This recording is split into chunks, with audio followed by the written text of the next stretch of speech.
everyone, so I thought I'd do an updated video of the Palest foundations I have in my collection. I have done two of these in the past. I did one in 2018 and 2023, and I had gotten a request for an updated one, and I thought now is as good a time as any. So before I talk too much about it, let's just take a look at the swatches of the foundations that I picked for this video, and then we can talk some more about it.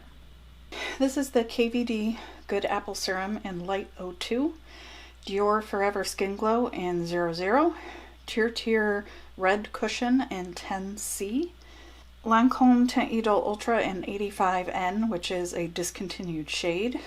Discontinued product, this is the Hourglass Vanish in Blanc.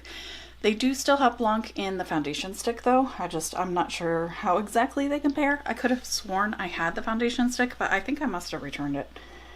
This is discontinued product. It is KVD Locket in Light 42 Neutral. Juvia's Place. They are listed under like a contour stick, but it is sold also as a foundation stick. I think it's called like a shade stick. And this shade is Aberdeen. JCat Skinsurance in Porcelain. Hard Candy Glamouflage in 1500. NYX Can't Stop Won't Stop in Pale. And last is Estee Lauder Double Wear in 0N1 Alabaster. Sorry if I had a shadow from my body. Pointing at things, keeping it all well lit and visible is a challenge. I have reviewed, I believe, all of these, so I will link my individual reviews in the description box if you want to go find out more information, see me put it on my face, etc.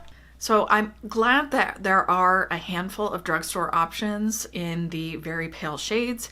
The that shade was developed with someone who has albinism, and her undertone is that kind of pinky cool. I thought it was interesting. I kept feeling like I just couldn't build up enough of a swatch, but it really does seem to be a tiny bit darker than a number of these.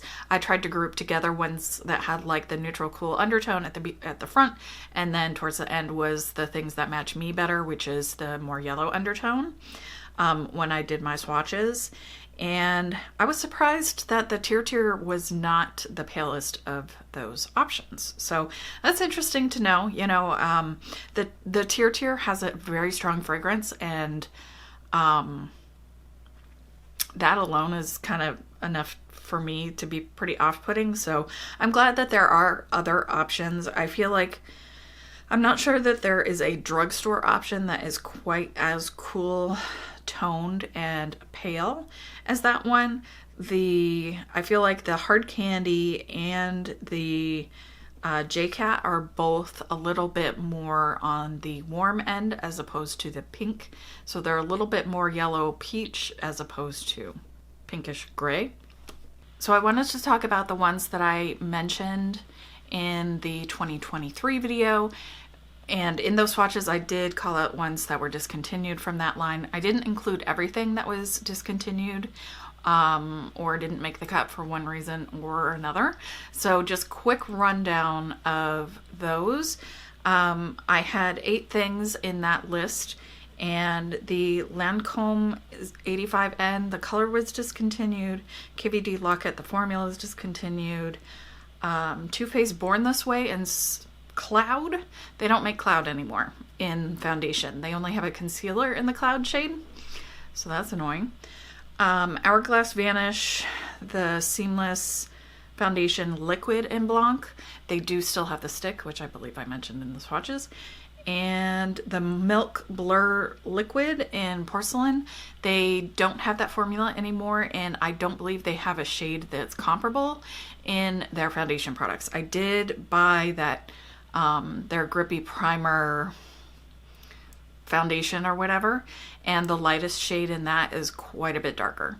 So I thought it was really interesting to see how companies had expanded their range, added a paler shade, and then removed it. I'm guessing it didn't sell well enough, it didn't make sense, they got rid of it. Kind of sucks. I know that the population of people that are extremely pale plus are into makeup and want foundation that matches them perfectly is probably pretty small. So it's not surprising, but it's also kind of a bummer.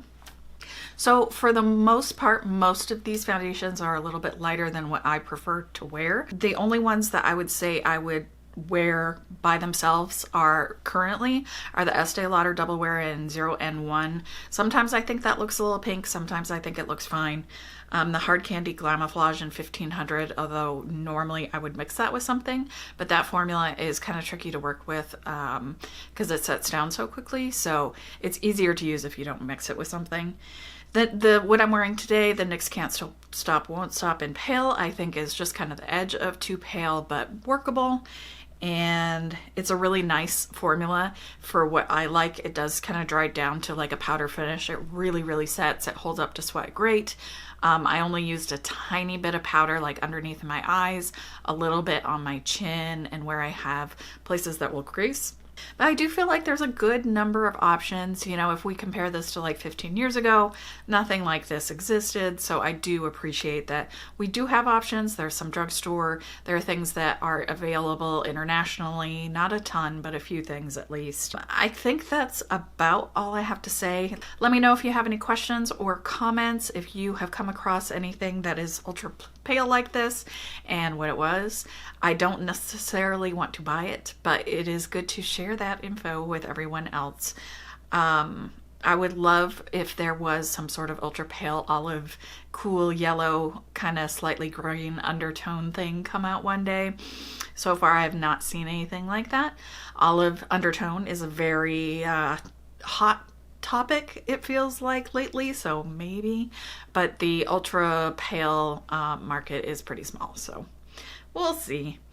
Yeah, so let me know if you have any questions, comments, whatever. I always love hearing from everyone in the comments. So that's what make these videos fun to do and make me want to continue doing them. I hope this was helpful if you were looking for some ultra pale foundation shades. I hope you're having a good one, and I'll see you soon.